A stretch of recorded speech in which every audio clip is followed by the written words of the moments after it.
E tu, Belém Efrata, pequena demais para figurar com o grupo de milhares de Judá, de ti me sairá o que há de reinar em Israel, e cujas origens são desde os tempos antigos, desde os dias da eternidade. Portanto, o Senhor os entregará até o tempo em que a que está em dores tiver dado a luz. Então o restante de seus irmãos voltará aos filhos de Israel. Ele se manifestará firme e apacentará o povo na força do Senhor, na majestade do nome do Senhor seu Deus, e eles habitarão seguros, porque agora será ele engrandecido até aos confins da terra. O profeta Miqueias, no contexto do Antigo Testamento, preanunciando a chegada do Senhor Jesus, a chegada do Messias, a encarnação do Verbo. E isso aconteceria em uma cidade não tão suntuosa assim, Belém Efrata. Essa cidade, esse lugar, foi um lugar escolhido por Deus para manifestar o Filho do Homem ao mundo.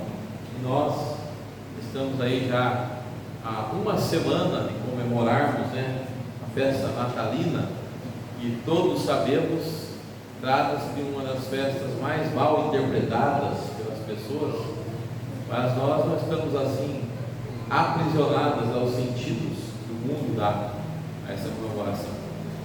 Nós estamos aqui lembrando, fazendo menção desse feito glorioso na história da redenção, que é Jesus se revelando ao mundo, vivendo os nossos dramas, exercendo o seu ministério com fidelidade, indo até a cruz, padecendo uma das penalidades mais execráveis da história da humanidade, mas Deus o ressuscitou. E nós agora aguardamos o próximo evento envolvendo aí a revelação do Senhor Jesus, a sua segunda vinda, quando Ele virá para nos levar à sua presença em caráter definitivo e para exercer juízo, para julgar todos aqueles que haverão de comparecer na sua presença.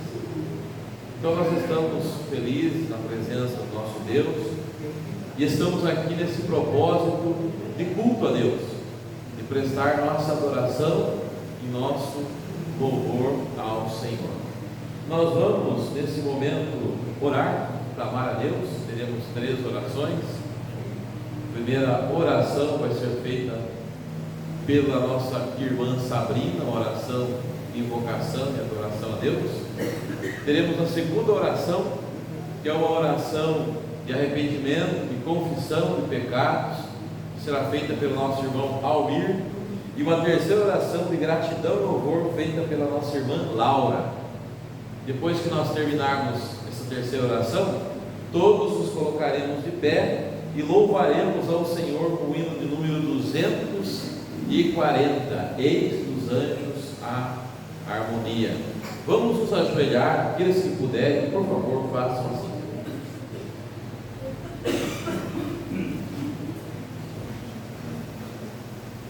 Senhor, nosso Deus, nosso Pai, muito obrigado, Deus, por este dia que nós somos guardados por Ti, Pai.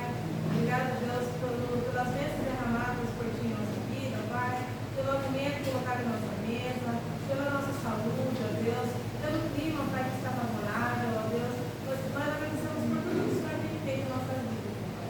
Neste momento, ó Pai, entrega a vida de cada um que está presente nesta noite. Que o Senhor esteja de encontro com o coração de cada um, com a mensagem que o irmão das mulheres atrás da também, através do seu Espírito Santo, que todos possamos sair daqui transformados, ó Pai, e levando o seu Evangelho, Pai, para aqueles que ainda não te conhecem, ó Deus. Que esteja, ó Pai, com todos os atos desse culto, ó Pai, aceita o nosso louvor, nossa adoração, que possamos sempre, ó Pai, estar aqui dentro da sua casa, ó Pai, com o intuito de agradecer, ó Pai, de reconhecer, ó Pai, o quão grande o Senhor é, digno de todo louvor, de toda a honra e toda a glória, ó Pai. Também seja com as crianças, que logo mais estarem ao lado comigo. O Senhor esteja me usando, ó Pai, principalmente em suas mãos, que elas possam, ó Pai, cada dia mais reconhecer o teu poder, ó Pai, através da vida dela, que seus familiares possam ser alcançados também, ó Pai, através da vida dos seus filhos, e que um dia eles possam estar aqui conosco também nessa igreja, ó Pai. Seja com essa congregação, com todos que aqui congregam, aqueles que não vieram, Pai, que o Senhor esteja dando providência na vida deles, e na próxima oportunidade eles possam estar aqui conosco, ó Pai. Seja também com a vida do ídolo, que não está muito bem. Se você tem, ó Pai, colocando seu mão de poder sobre a vida dele, curando, ó Pai, se for a tua vontade, e que logo ele e os seus pais possam estar aqui, juntamente com o seu pastor irmã, adorando o seu santo nome, ó Pai, dentro da sua casa. Nos guarda, ó Pai, é isso que pedimos e agradecemos com o perdão dos nossos pecados, em nome de Jesus. Amém. Amém. Deus, Pai, obrigado pela primeira vez que nós tratamos, obrigado por cada vida que nós temos, Pai, seja abençoando, ajudando a servir cada dia mais. Deus, também com a vida do nosso Deus, Pai, Deus, vai estar no coração, Pai, na próxima oportunidade, nós vamos conosco. O resto de tudo,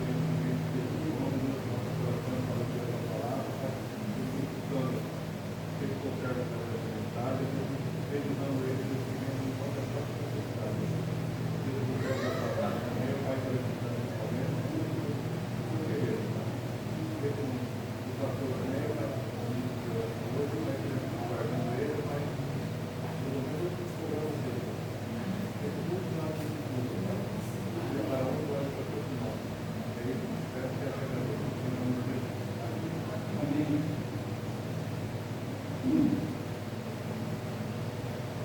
Senhor, meu Deus, meu Pai, muito obrigado, Senhor Deus, por esse dia que nos deste, estar aqui na tua casa, louvando e agradecendo o Santo Cristo do nome. Eu te agradeço, Senhor, por todas as maravilhas que você fez. Abençoa, Senhor, cada irmão presente, cada família visitada. Esteja abençoando grandemente nossas vidas, Senhor. Também abençoa os irmãos que não puderam estar conosco, que algum irmão enfermo, como o pedido da Dadá, Senhor, esteja ali curando eles, por interesse, Senhor Deus, dando saúde para a criança. Abençoa, Senhor Deus, todos os enfermos, enfermo espiritual também, Senhor Deus, esteja abençoando, curando se for querer. Abençoa também a vida do Josué, que diz para a tua palavra, Senhor Deus, que ele não fala de mesmo, que seja inspirado por ti, Senhor. Eu te agradeço, Senhor Deus, por estar aqui também, Senhor Deus, e esta é a minha casa, Senhor, eu estou muito feliz com a tua presença. Também eu peço para essa família, também, Senhor, me cura se for por querer, Senhor. O Senhor sabe dos problemas, Senhor, entrega a minha vida nas tuas mãos. Abençoa também a minha ida para celebrar com criança, esteja me guardando aqui, Senhor, me levando de volta para nós.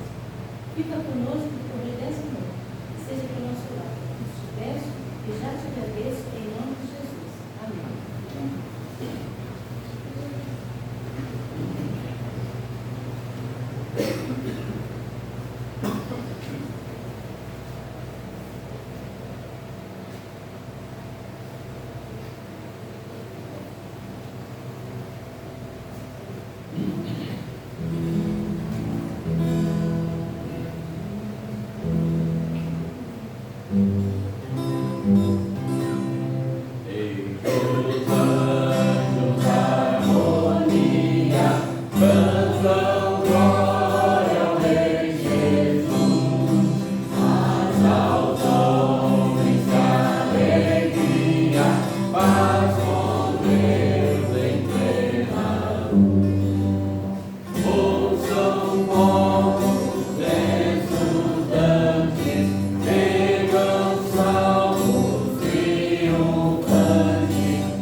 Esse hino é conhecido dos irmãos aqui na igreja?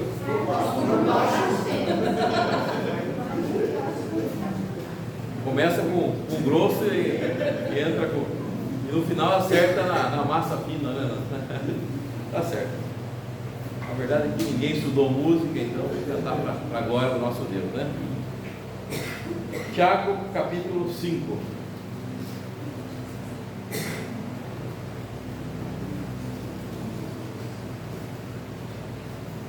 Versículo 13 apenas. Vamos ler todos juntos. Tiago 5:13.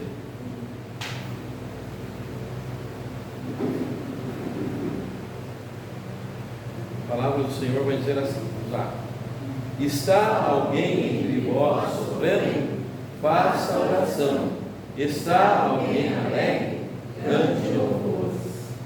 Então, Tiago apresenta aqui duas indagações relacionadas a duas condições da nossa vida, né? A alegria e a tristeza causada pela doença. Quem está alegre, cante louvores. E se está alguém, né, doente, alguém entre nós, ele vai dizer, né, sofrendo, o contexto aqui é a enfermidade, você vai ler no versículo seguinte, a recomendação é que se faça oração. E dentro aqui dessa linha de ensinamento de Tiago, nós vemos ele até falando para chamar os representantes da igreja, os presbíteros, para que orem, para que este enfermo tenha a sua doença restabelecida. Bem, nós já estamos aqui cantando hinos de louvor ao nosso Deus. Nós já louvamos a Deus só aqui com duas músicas, né? Agora convém nós compartilharmos as nossas necessidades. Tem alguém sofrendo porventura entre nós, né? alguém ligado de uma maneira direta ou indiretamente a nós. Então é o momento de nós mentalizarmos essas situações e colocarmos aqui para este momento de intercessão, momento onde nós oramos uns pelos outros, onde nós tiramos os olhos de nós mesmos, né, do nosso culto aqui em si, que estamos prestando a Deus, e voltamos os nossos olhos às necessidades das pessoas, onde um espírito de empatia vem ao nosso coração, que é um espírito cristão, o espírito que Jesus mostrou, né? E nós somos levados a interceder, a orar uns pelos outros, crendo nessa palavra que Tiago diz que muito pode em seus efeitos a súplica do justo. Claro que é desnecessário dizer que não é nós que somos poderosos, é Deus, né? Mas uma vez que nós recorremos a Deus crendo nesse poder, nós podemos afirmar: muito pode em seus efeitos a súplica do justo. E há exemplos de oração. Elias, né, que orou e Deus se manifestou naquela particularidade. Ok? Algum pedido? Laura, bem, por favor, dela mesma, né? Tá certo. Mais algum pedido? Oração para Dácio. Dácio foi cunhado, está com enfermidade. Esse é irmão de Demo, né? É? Irmão de Demo. Dácio, que está doente. Enfermo. Natália? Pelo meu irmão Juca, que ainda se encontra internado. Juca. Pela mulher chamada Marinês. Marinês. Enfermidade. E pela Suzana também com enfermidade. Tá certo.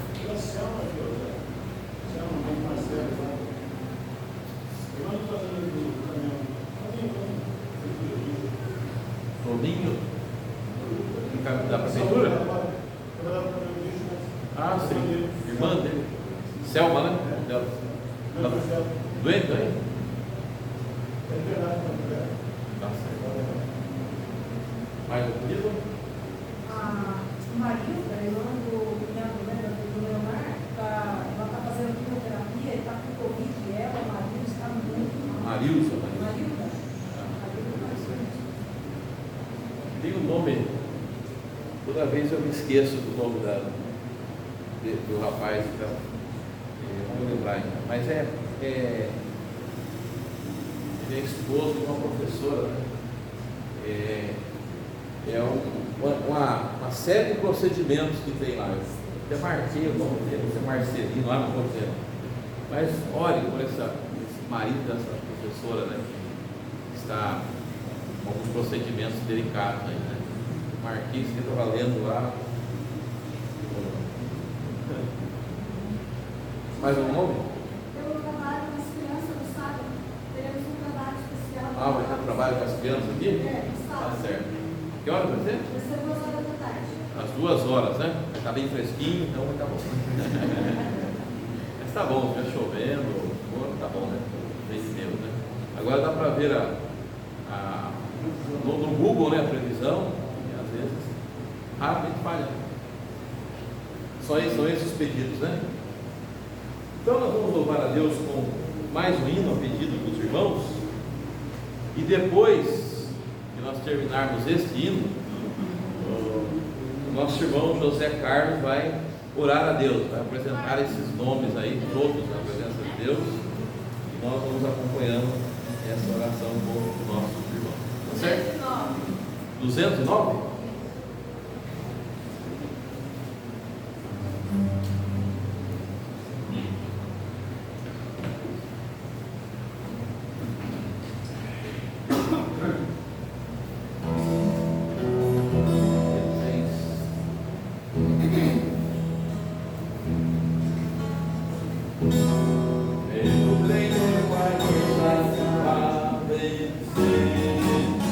De volta em onde está.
nesse momento, culto, estamos na tua casa, Senhor, para aprendermos um pouco da tua palavra.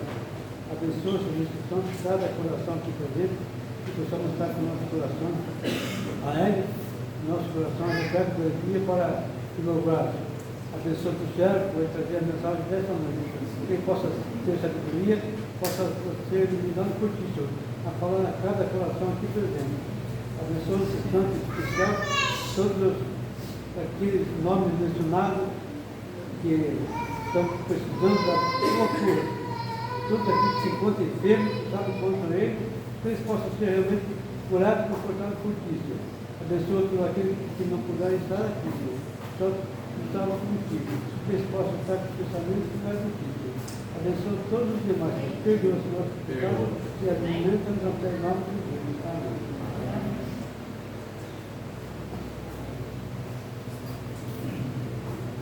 O nome do senhor lá é Arcelino, tá? Vamos lembrar do lutador de boxe lá. É Arcelino, tá? Quando for mencionar esse nome, por favor, alguém lembre do nome dele. Chorar por ele, quando pudermos. Tá? Irmãos, vamos nesse momento nos colocar de pé, em gratidão a Deus, também nos preparando para o momento da palavra. Vamos celebrar a Deus, louvando ao seu nome com alguns cânticos espirituais. Ok? E assim que terminar esse cântico, por favor, as crianças dirijam-se até aqui à frente para nós orarmos.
Pai, a cada um de nós o prazer de ouvir mais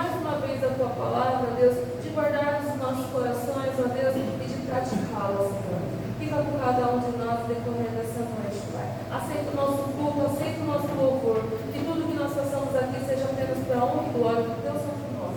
Só que nós te pedimos e te agradecemos com o perdão dos nossos muitos pecados, em nome de Jesus. Amém. Vocês podem vir por aqui, o já vai feito oração. Sabe aqui. Que Deus abençoe poderosamente essa palavra.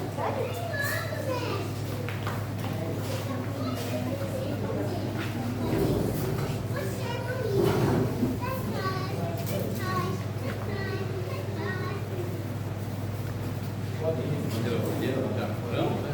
Deus abençoe a vida de vocês. Assim, criança aí.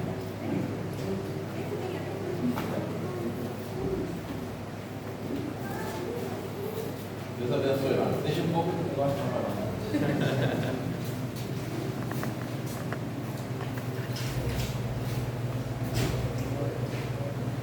Irmãos, vamos abrir a palavra de Deus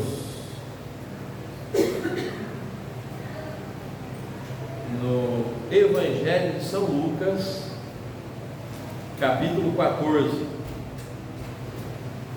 São Lucas, capítulo 14.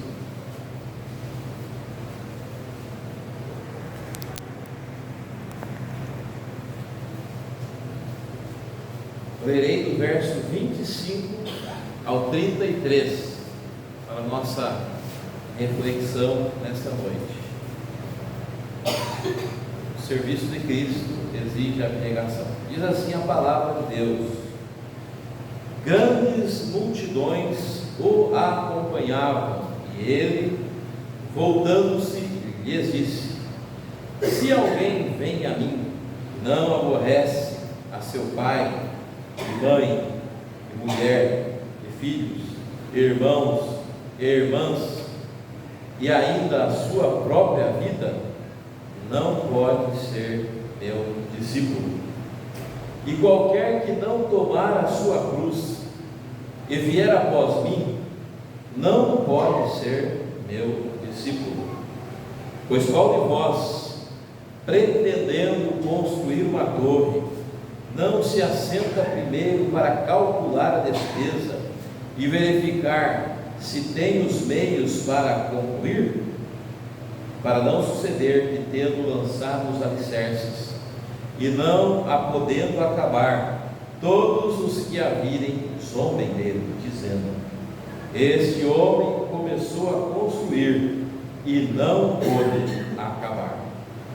O qual é o rei que, indo para combater outro rei, não se assenta primeiro para calcular se com 10.000 homens poderá enfrentar o que vem contra ele, ou com 20.000? Caso contrário, estando outro ainda longe, envia-lhe uma embaixada pedindo condições de paz. Assim, pois, todo aquele que dentre vós não renuncia a tudo, preste atenção nessa palavra, não renuncia o quê? A tudo quanto tem, não pode ser meu discípulo. Até aqui, vamos orar. Ó Altíssimo Deus, soberano Espírito Santo, nós cremos no teu poder presente aqui. O Senhor já se manifestou na música, nas orações, na palavra, nas porções que já foram lidas, e agora é hora de recebermos a palavra profética vindo de Ti, direta ao nosso espírito. Eu peço a Deus, em nome de Jesus, que Tu abras o coração, o entendimento, e em nome de Jesus envia, ó Deus, a Tua revelação. Fala existencialmente, fala pessoalmente, fala, Deus, manifesta a Tua verdade objetiva, mas fala também em caráter subjetivo, aplicando essa revelação poderosa a cada vida, ó Deus. Responde orações, esclarece dúvidas, ó Deus, consola, Deus, o aflito, passa o Teu bálsamo no ferido, opera cura, libertação, manifesta a Tua graça por meio da Tua poderosíssima palavra. Aqui está o Teu povo que crê no poder da Tua palavra e e que espera um recado vindo do teu coração para o nosso coração. Ó Deus, vem nos revestir da tua unção, do teu poder, da tua autoridade, que sejamos usados por ti, transformados no teu canal, ó Deus. Que nesse momento nós nos esqueçamos de todas as lides diárias e nos voltemos com um espírito de temor, com uma maneira assim exclusiva, para ouvir a tua poderosa, soberana e doce voz. Fala conosco, em nome de Jesus. Amém.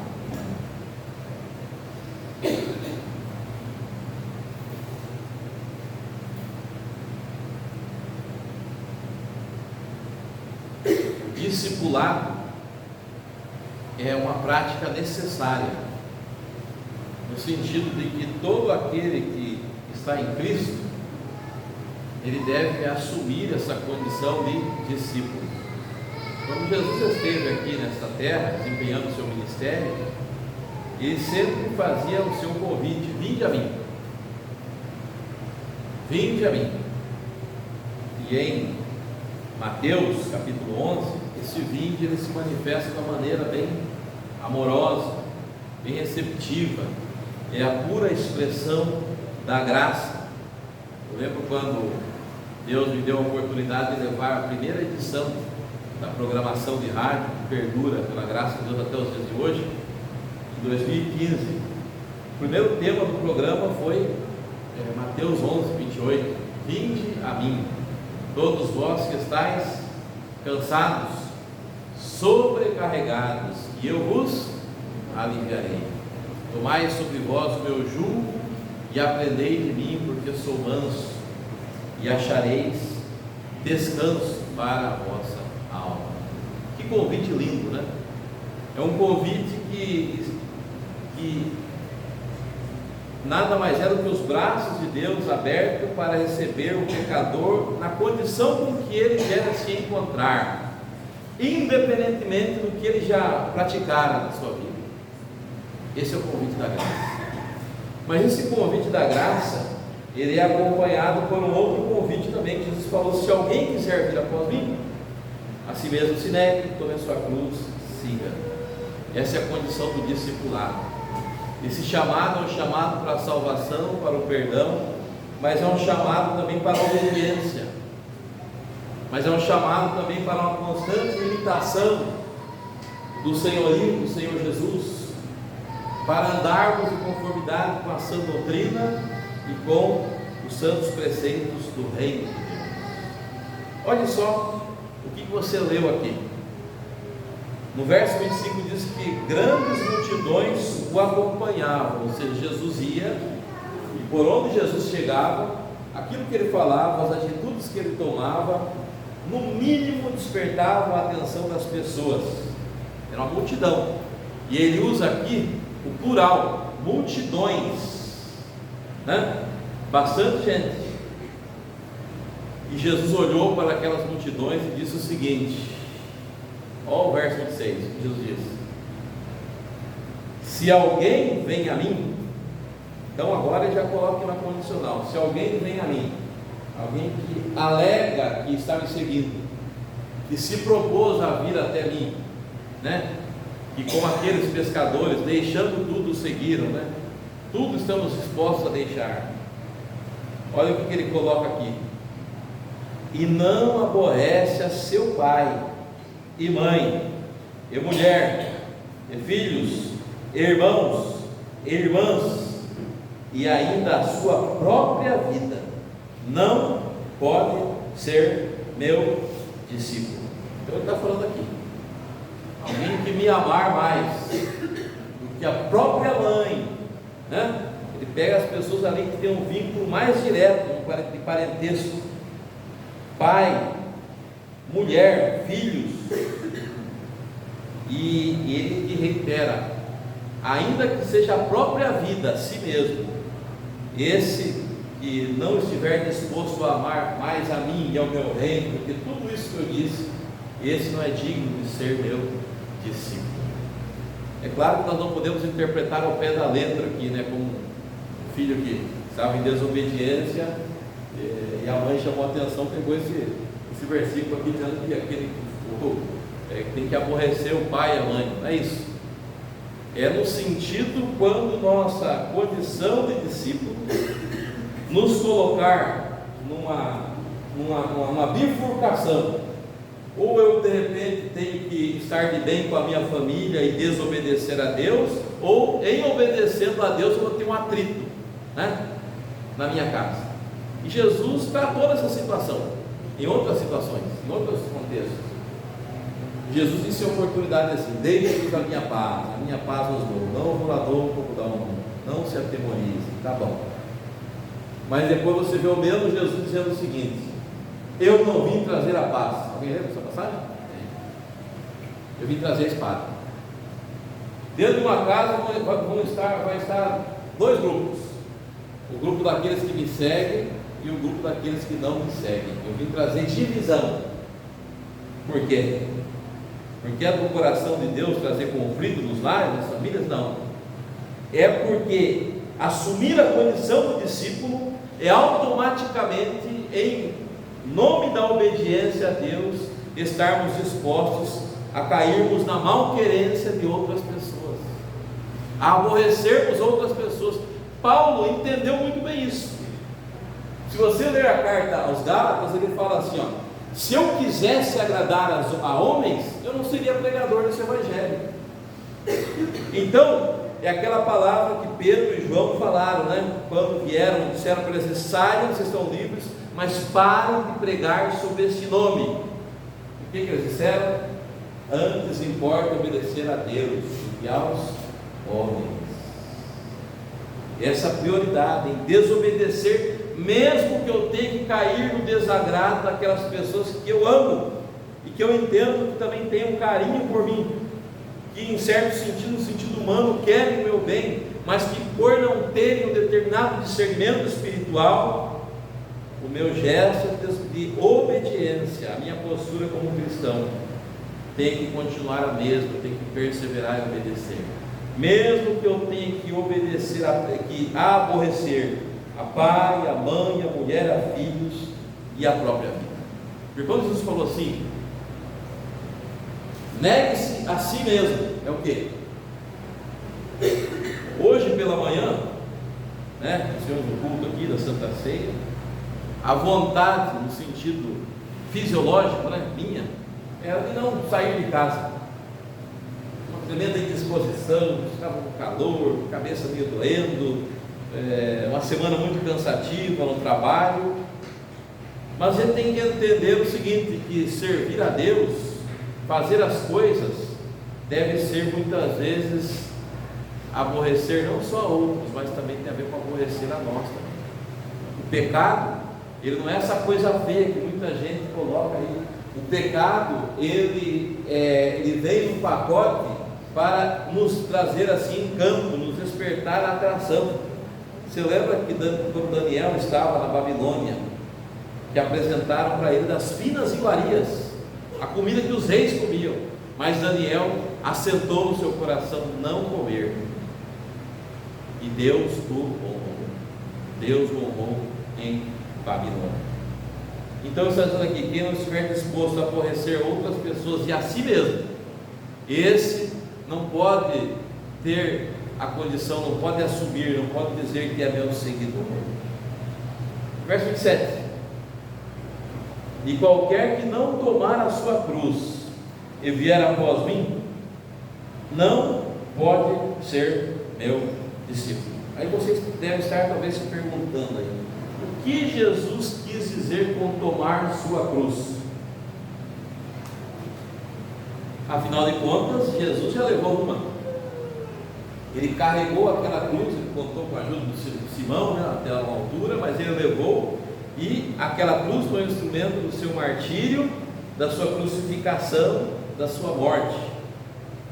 O que ele quer dizer com nós, discípulos, dever levar as nossas cruzes, né, no plural aqui? Para eu te explicar melhor, te fazer entender melhor, eu não vou recorrer a nenhum vocabulário, a nenhuma explicação minha. Eu vou recorrer à própria sequência do texto. Porque o verso 28 vai dizer o seguinte: pois, esse pois aí indica sequência de ideias, né? Prosseguimento. Qual de vós, pretendendo construir uma torre, não se assenta primeiro para calcular a despesa e verificar se tem os meios para concluir? Ou seja, você quer começar uma construção, você não vai pegar simplesmente e começar assim a torta direita de qualquer forma. Primeiramente você tem que se sentar para fazer o orçamento. E geralmente o orçamento é sempre aquilo, né, velho? Nunca tem mais, nunca é aquilo.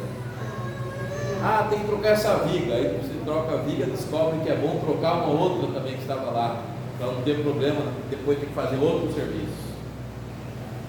Tem que primeiramente fazer o orçamento. Aí você vai falar, não adianta porque sempre é imprevisível. Não, imagine se você não fizesse.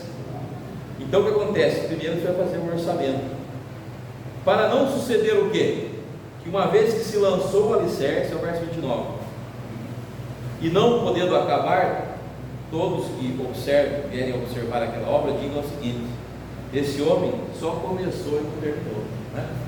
Você viu aquele tipo de pessoa que tem a pecha, tem o rótulo de ser pessoa que sempre começa, mas nunca termina, né? Sempre inicia, só deixa inacabado, né? A gente vê uma moda que pegou no meio político, né?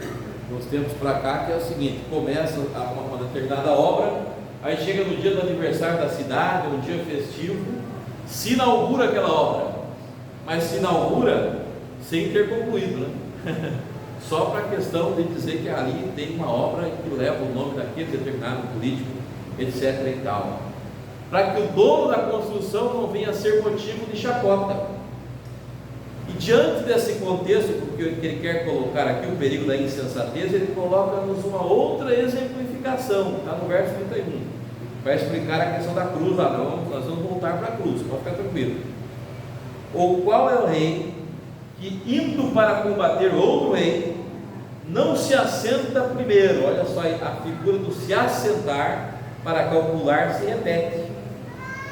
Se com 10.000 homens poderá enfrentar o que vem contra ele com 20.000? Ou seja, tem que sentar, vai ter uma luta. Antes de eu dar continuidade nessa batalha, eu sei que o meu adversário, o rei adversário, tem 20.000 ao seu lado, eu tenho 10.000. Será que compensa? Será que não é mais válido eu mandar lá um emissário, mandar um mensageiro propondo a paz? É claro, naquele contexto, quando você apresentava uma proposta de paz, paz significa se render e se colocar, se sujeitar ao domínio daquele outro governante, né? Então veja bem que nas duas figuras, do construtor e do rei na guerra, nós temos a ideia o quê? De sentar para calcular. O que quer dizer que o discipulado ele é algo racional, é algo que tem a ver com eu assumir um compromisso. Não é aquela história que a pessoa diz, eu vou fazer a obra de Deus, se Deus falar comigo, né? Como um determinado pastor que tinha o costume de dizer que os sermões para ele, Deus revelava para ele no chuveiro, quando ele estava tomando banho. Tá certo, Deus pode falar em qualquer lugar, em qualquer situação, mas muito cuidado para nós não vivermos um cristianismo de misticismo, né? Baseado em experiências. Aquilo que Deus revelou está revelado. O que você tem que assumir um compromisso. A figura que eu coloquei aqui agora, o exemplo hoje de manhã, né? Eu tive que aborrecer a mim mesmo e pular da cama e vir para cá. E ao mesmo tempo que me faz tomar essa atitude de aborrecer a mim mesmo, é a racionalidade, é o saber que eu tenho um compromisso com o Evangelho, né? Quando eu estou no meu trabalho, quando eu estou em determinado lugar, eu recebo alguma proposta indecente, eu tenho que entender o seguinte: eu tenho um Deus que eu sirvo, que me salvou, eu tenho uma palavra que é o preceito, que é a regra absoluta de fé e de prática, eu devo obediência a esta palavra, custe o que custar. Eu tenho que entender, eu tenho que ter a racionalidade para calcular aquilo que eu devo e o que eu não devo fazer, e as consequências das minhas atitudes. Porque Paulo fala, né? Aquilo que o homem semear, isso também se fará. Deus não se deixa enganar. Então a insensatez deve ser eliminada da nossa disposição de sermos discípulos. Corre-se um risco aí de confundir duas coisinhas que estão bem perto, né? Parecidas.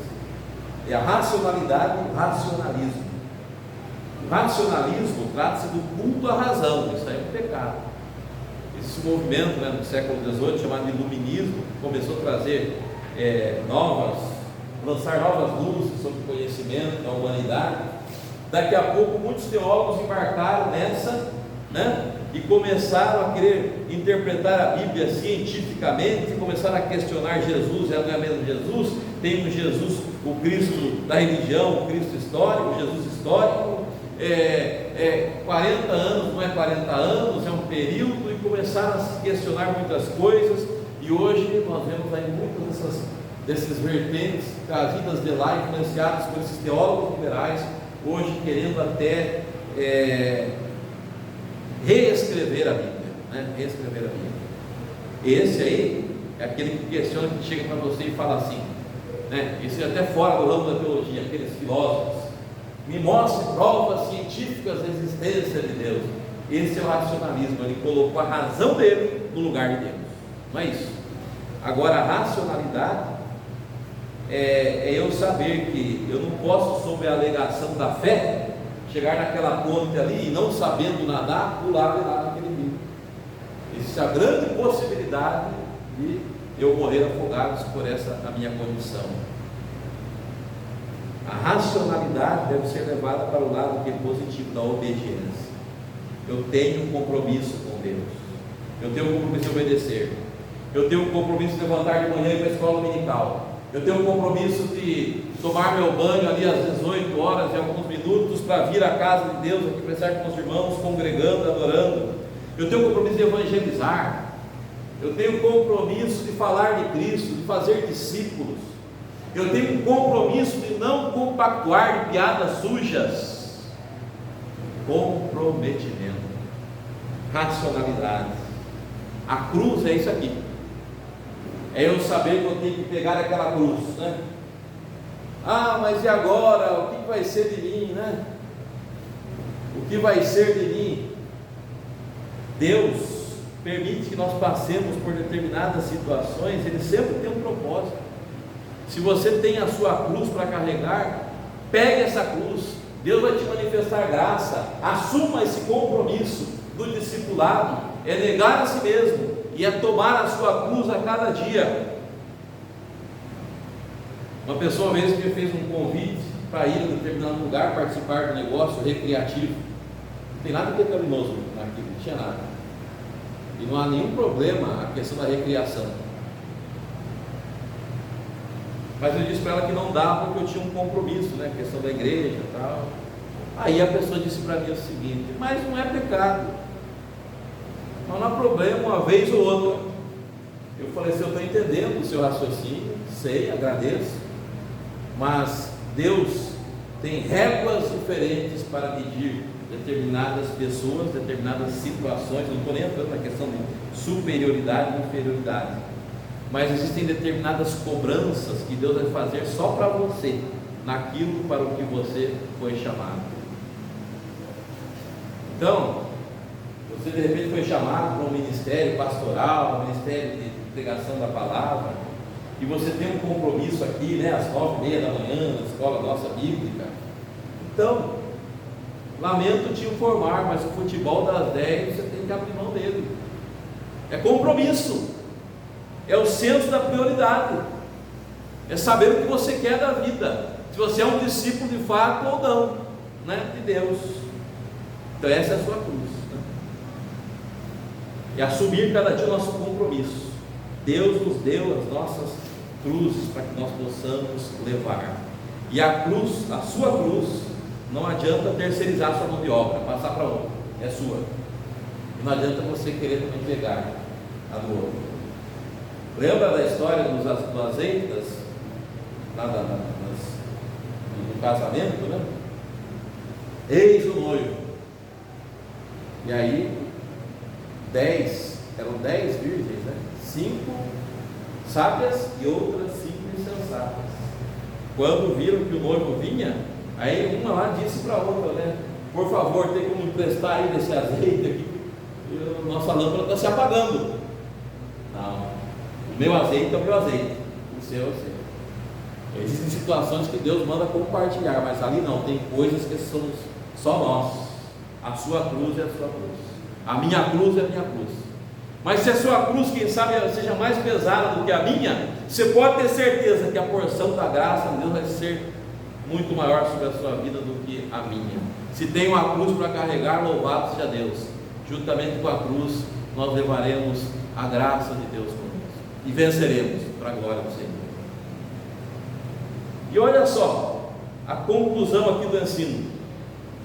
Assim, pois, verso 33: todo aquele que dentre vós não renuncia a tudo quanto tem, não pode ser meu discípulo. Cuidado, que já se na história da humanidade, das religiões, muitos doidos apareceram. Desde o sujeito chamado Jim Jones, né, que levou o pessoal lá para o norte, para uma das Guianas, né, se não me engano, a região lá que fica ao norte do nosso país, e induziu muitas pessoas a cometerem lá suicídio. Um outro chamado David Koresh, no Texas, que refugiou-se lá com muitas pessoas numa fortaleza e abusou de pessoas ali. Um outro que induziu pessoas a se suicidarem porque estaria passando um determinado cometa e naquela cauda tinha uma nave que ia levá-los para o céu, né? Cuidado, não é essa questão de você pegar, vender tudo, se livrar tudo, vender até a sua casa própria, não é isso. Mas renunciar tudo quanto tem é entender que você na verdade não tem nada, nós não temos nada, né? Ah, mas tem aquele carro ali, né? Graças a Deus, tem uma casa, tá bom, mas na verdade aquilo ali pertence a Deus, tudo vem de Deus. Nós somos administradores, somos mordomos, temos que administrar bem para a glória do nosso Deus.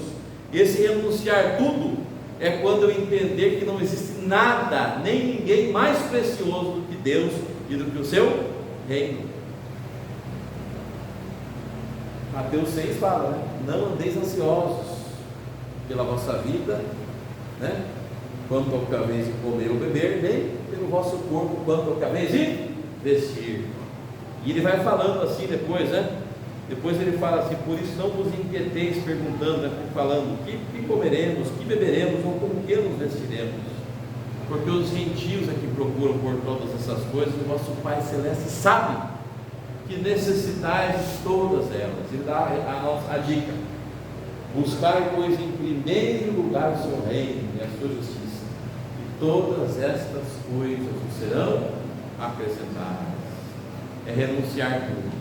O encontro com Cristo implica em deixarmos tudo para trás. Quem sabe até então o futebol era aquilo que você colocava lá no topo da sua escala de valores, já não é mais. Ah, o churrasco com a minha família, é bom, mas já não é mais, não ocupa mais o primeiro lugar. Ah, as minhas propriedades já não devem mais ocupar o seu lugar de primordialidade. Cristo é tudo em todos. Tem um hino muito bonito, um dos meus prediletos, né, que diz assim: Jesus é melhor sim do que ouro e bens.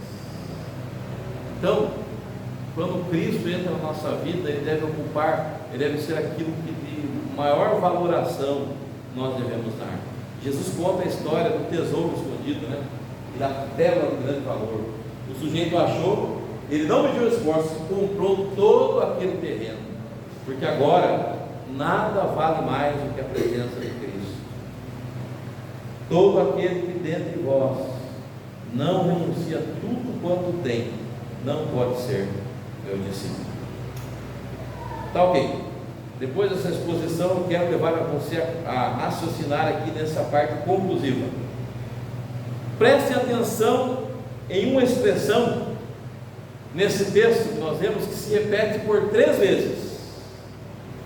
O final do versículo 26 vai dizer assim, depois da vírgula: não pode ser meu discípulo. Viu aí? Tá. Agora, também na parte final do verso 27, o que ele diz aí? Não pode ser meu discípulo.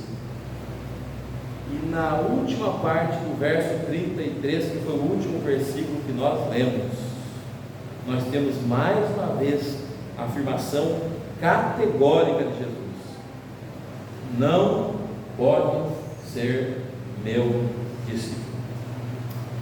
De modo que a palavra desta noite para o nosso coração é exatamente essa, e as características de quem não pode ser discípulo de Jesus. Está até perto de Jesus, tem até um contato com a palavra de Jesus, sabe que Jesus é bondoso, mas aquele que não estiver assim disposto a abrir mão do seu carisma, aquele que ainda tenta agradar a todos, que morre de medo de desagradar pessoas e até negocia determinados princípios por isso, esse não pode ser discípulo de Jesus. Aquele que não tem um compromisso racional com a cruz que Deus confiou a ele, um compromisso pensado, racionalizado, de assumir, de lutar contra tudo e contra todos para obedecer, esse não pode se dizer discípulo de Jesus. E por fim, aquele que só quer renunciar parcialmente.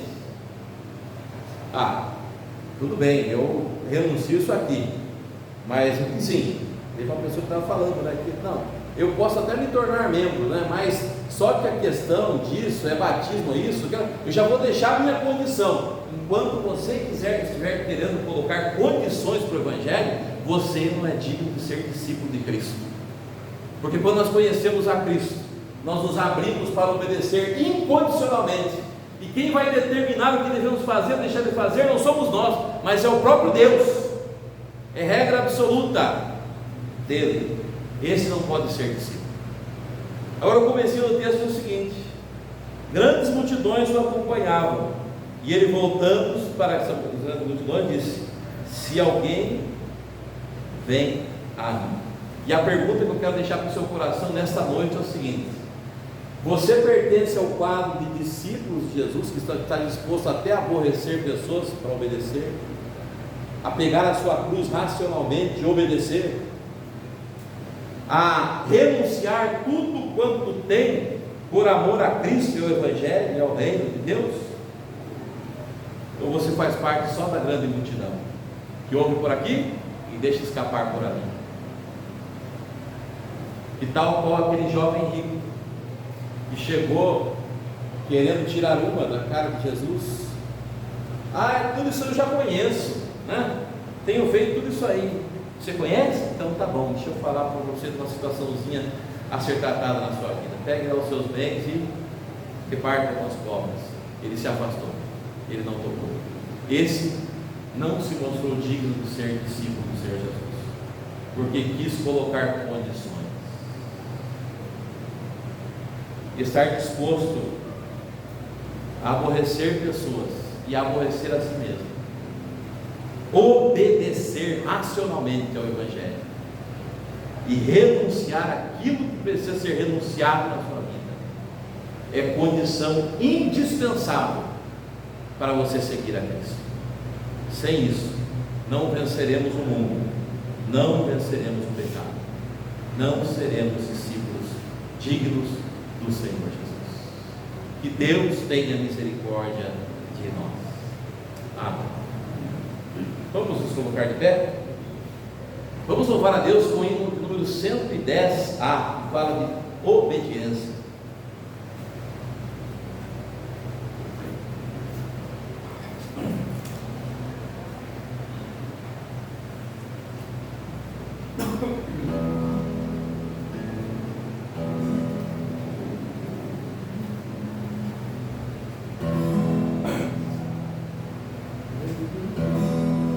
Em Jesus confia, sua lei observa.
Pedir ao nosso irmão Giacomo Melo, por favor, faça uma oração agradecendo a Deus por esse culto e assim concluindo esse momento de adoração a Deus aqui. Senhor Deus, Pai querido, Pai amoroso, Pai misericordioso, a Ti rendemos graça, a Ti, ó Deus, todo louvor e toda glória, Pai. Obrigado, ó Deus, por nos guardar, por nos dar mais um dia de vida, Pai. Obrigado, ó Deus, porque nesse dia viemos pela manhã, ó Deus. Obrigado, ó Deus, pela ceia que participamos. Ó Deus, obrigado, ó Deus, pelo dia que passamos, guardados por Ti. E agora por esse culto que prestamos a Ti. A palavra maravilhosa. A Tua palavra foi pregada, ó Deus, com fidelidade. Ó Deus, que os nossos corações, ó Pai, encontrem, ó Deus, um terreno fértil, ó Deus, para frutificar, ó Deus, essa palavra. Ó Deus, que os nossos corações não sejam, ó Pai, como aquela semente caída, ó Pai, em terreno espinhoso, que as coisas do mundo, ó Pai, os afazeres, os trabalhos, as preocupações abafaram e mataram aquela semente, ó Pai. Que o nosso coração seja um terreno bom, um solo fértil, ó Pai, que frutifique, que gere frutos, ó Pai. Nos ensina, ó Pai, a sermos verdadeiros discípulos, ó Pai. Ó Deus, assim como Pedro, assim como João, assim como Mateus, ó Pai, largaram tudo, ó Deus, para seguir Jesus. E nós também, ó Deus, sigamos Jesus, ó Pai, sem pensarmos em outra coisa. Jesus seja, ó Pai, o nosso alvo, que Ele seja prioridade na nossa vida.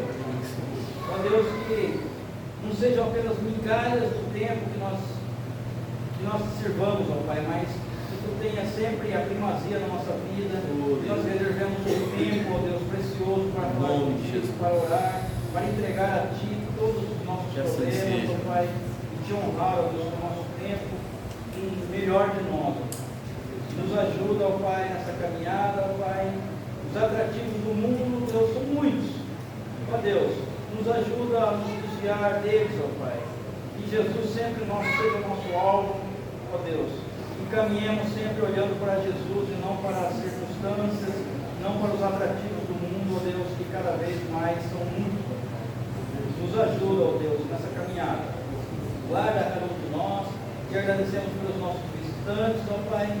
Te agradecemos por cada irmão, cada irmã, cada criança, ó Deus, que adentrou esse tempo. Ó Deus, agora, leva-nos, ó Deus, ali ao lado, ó Pai, essa confraternização, ó Pai, que seja harmoniosa. E logo após, ó Pai, leve cada um de nós aos nossos lares e nos dê uma noite tranquila de descanso. Ó Deus, te agradecemos por tudo, por todas essas bênçãos, no nome santo de Jesus Cristo. Amém. Amém. Irmãos, podem se assentar, está encerrado o nosso culto. Só quero deixar aqui